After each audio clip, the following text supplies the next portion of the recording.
Collector साहब का बेटा कलेक्टर बनना चाहता है, एक्टर साहब का बेटा एक्टर बनना चाहता है, डॉक्टर साहब का बेटा डॉक्टर बनना चाहता है, फार्मर साहब का बेटा फार्मर क्यों नहीं बनना चाहता है? कि जब किसी विधवा की जमीन कब्जा करना हो तो सबसे पहले उसका चरित्र हरण किया जाता है।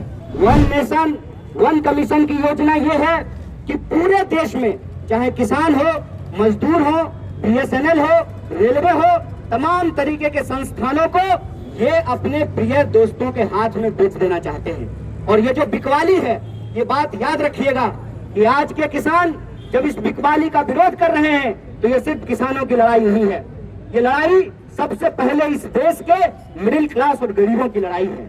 मिडिल क्लास और गरीबों की लड़ाई कैसे है आप देखेंगे। हम पटना में बात करते हैं, जब बख्तियारपुर के किसान, भंडारक के किसान सब्जी लेकर के सुबह शटल से आते हैं पटना, तो तमाम मंडियों में सब्जियां पहुंचती हैं और वहां पे कंपटीशन होता है। और मिडिल क्लास के जो लोग हैं झोला लेकर के 5 दुकान में घूम करके सस्ता भिंडी और सस्ता मिर्च खरीद लेते हैं।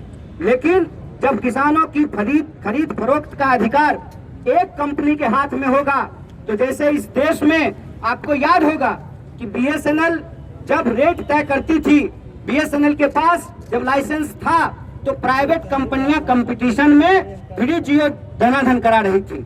जब से BSNL समाप्त हो गया है तब से आप देख लीजिए कि लगातार मोबाइल के इस्तेमाल करने का जो रेट है वो बढ़ता जा रहा है। मैं यही कहना चाहता हूं कि इस पूरे की पूरी लड़ाई में एक बात है कि अगर दूसरे उत्पाद को उपजाने वाले या बनाने वाले जो लोग हैं वो उसका MRP तय कर सकते हैं, तो क्या किसान अपने फसलों का MSP नहीं तय कर सकते हैं? और किसान क्या मांग रहे हैं? किसान कह रहे हैं कि आपने कानून बनाया है तो सबसे पहले जो आप ये दावा करते हैं कि MSP समाप्त नहीं होगा, तो आप यह बात कहिए, आप यह बताइए कि अगर कहीं भी MSP से कम पे खरीद होती है तो ये एक आपराधिक काम होगा, उसके ऊपर क्रिमिनल केस किया जाएगा। आप बिहार का उदाहरण लेकर के देख लीजिए, तमाम फसलों का जो MSP तय किया जाता है उस MSP से नीचे धान की खरीद होती है, मक्के की खरीद होती है, गेहूं की खरीद होती है। अभी तो सिर्फ कुछ अनाजों का MSP तय किया जाता है। मैं कहता हूं कि हम सिर्फ अनाज खा करके जिंदा नहीं रहते हैं, हमको तेल की जरूरत पड़ती है, हमको टमाटर की जरूरत पड़ती है, हमको सब्जियों की जरूरत पड़ती है। क्या किसी भी चीज का MSP तय किया जाता है? आप किसानों के बारे में सोचिए, जब अपने खेत में वो गोभी तोड़ करके मंडियों की तरफ चलते हैं और कहते हैं जो वहाँ पे मंडियों में बैठने वाले लोग हैं कि आज गोभी बहुत उतर गया है, इसीलिए आपको गोभी का रेट नहीं मिलेगा। इतना कम रेट मिलता है किसानों को कि कई बार वो खेत में ही फसल छोड़ देते हैं। ये जो इस देश में अन्नदाताओं के साथ इतना बड़ा अत्याचार हो रहा है, और इस अत्याचार में जो सबसे साजिश वाली बात यह है कि इस देश में नारा लगा जय जवान जय किसान। आज किसानों को जो खेत में अपने देश में अपने लोगों को अनाज पहुंचाने के लिए, खिलाने के लिए शहादत दे रहे हैं, जिनके बच्चे बॉर्डर पे शहादत दे रहे हैं, आज कि जवानों के पिताजी के ऊपर उन्हीं जवानों के द्वारा लाठियां भंजवाई जा रही है। तो जय जवान जय किसान का जो ये नारा है, इसको अगर हम मुकम्मल करना चाहते हैं, इसको अगर हम पुख्ता करना चाहते हैं, तो एक बात हमको समझना पड़ेगा कि ओवरऑल पूरी संपूर्णता में जो आप इस लड़ाई को देखेंगे, जैसा कि पूर्व के वक्ताओं ने आपको कहा कि मजदूर अपने हक के लिए लड़ रहे हैं, नौजवान अपने हक के लिए लड़ रहे हैं, विद्यार्थी अपने हक के लिए लड़ रहे हैं, किसान अपने हक के लिए लड़ रहे हैं। दरअसल ये लड़ाई अलग अलग नहीं है, ये लड़ाई इस देश में जमहूरियत को बचाने की लड़ाई है। ये लड़ाई इस देश में को कुछ धन्ना सेठों के हाथ बिकने से बचाने की लड़ाई है।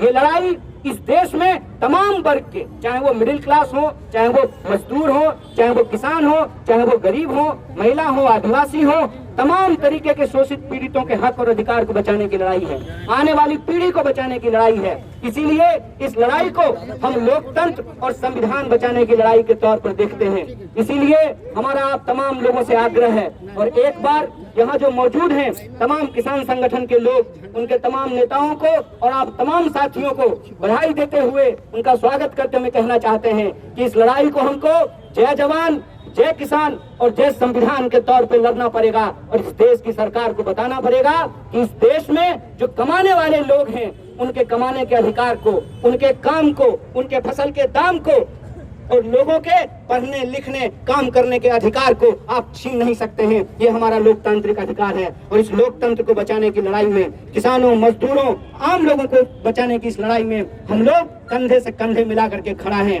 हम किसान नहीं हैं, लेकिन हम किसान परिवार से आते हैं और हम ये जानते हैं कि किसान अगर अनाज नहीं उगाएगा, आप सोचिए कि अगर किसान मशरूम नहीं उगाएगा तो मोदी जी का गाल जो है वो टमाटर की तरह टूटू लाल होगा।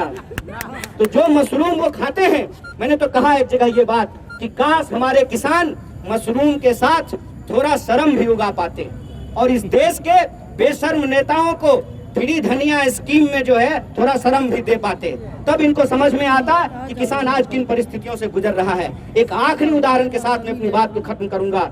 दिल पे हाथ रख करके आप एक बार ये सोचिएगा कि इस देश में कलेक्टर साहब का बेटा कलेक्टर बनना चाहता है, एक्टर साहब का बेटा एक्टर बनना चाहता है, डॉक्टर साहब का बेटा डॉक्टर बनना चाहता है, फार्मर साहब का बेटा फार्मर क्यों नहीं बनना चाहता है। आप सबके लिए, हमारी रगों में दौड़ने वाले खून के लिए, सांस के लिए अनाज सबसे बुनियादी जरूरत है।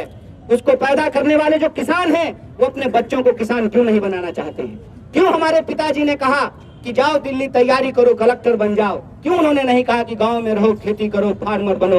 और कहते हैं कि अन्नदाता धरती पर सबसे बड़े महान काम में लगे हुए हैं। आज अन्नदाता अपने बच्चों को किसान क्यों नहीं बनाना चाहते हैं? इसीलिए नहीं बनाना चाहते हैं कि उनको मालूम है कि हार तोड़ मेहनत करने के बाद जब वो अपने फसल को बेचने के लिए जाएंगे तो उनका फसल ही उनके लिए फांसी का फंदा बना दिया जाएगा। ऐसी व्यवस्था देश के अंदर की गई है। इस व्यवस्था को बदलने के लिए देश के जो किसान हैं उनके पक्ष में हम तमाम लोगों को, चाहे हमारा कुछ भी प्रोफेशन हो, हमारा कोई भी वर्ग हो, उनके साथ हमको खड़ा होना चाहिए और हमको ये सोचना चाहिए कि किसानों को बदनाम करने की जो साजिश है, इस बदनामी से हमको घबराने का जरूरत नहीं है। और एक उदाहरण आप लोग जानते हैं कि जब किसी विधवा की जमीन कब्जा करना हो तो सबसे पहले उसका चरित्र हरण किया जाता है, सबसे पहले उसको डायन होने का आरोप लगाया जाता है। और आज जब देश के किसान अपने हक के लिए लड़ रहे हैं तो टीवी स्टूडियो में बैठे हुए बिके हुए पत्रकार किसानों को बदनाम कर रहे हैं और वो कह रहे हैं कि पंजाब के किसान ही क्यों विरोध कर रहे हैं। तो साहब आंख खोल करके देख लीजिए, पंजाब के किसान सिर्फ विरोध नहीं कर रहे हैं, पंजाब के किसान इस आंदोलन की अगुवाई कर रहे हैं और ये बिहार की धरती है। मैं याद दिलाना चाहता हूँ कि गांधी जी जब वापस भारत आए थे तो उन्होंने भी चंपारण से नील की खेती के विरोध में अपना आंदोलन शुरू किया था और आज बिहार के हर जिला मुख्यालय पर लोग अपने अपने कामों को छोड़ करके इस आंदोलन में शरीक हो रहे हैं, इसका समर्थन दे रहे हैं। हम आपसे भी आग्रह करते हैं, जब तक किसानों की मांग नहीं मानी जाती है, चरणबद्ध तरीके से हमको ये आंदोलन आगे बढ़ाना चाहिए। और अगर जरूरत पड़ी, क्योंकि बार बार बहस में बिहार का नाम लिया जा रहा है कि बिहार में 2006 में जो है बाजार समितियां समाप्त कर दी गई है और किसान बड़े खुशहाल हैं, तो बिहार के लोगों की ये खास जिम्मेवारी है कि इस झूठ का पर्दाफाश करें और देश के किसानों को बताएं कि बिहार के किसान भी बदहाल हैं। और अगर जरूरत पड़े तो मैं किसान संगठनों से ये आग्रह करता हूं कि जत्था बना करके, अभी हम जैसे बिहार के अलग अलग कोनों में किसान के पक्ष में आंदोलन कर रहे हैं, जत्था बना करके बिहार से हम तमाम लोगों को भी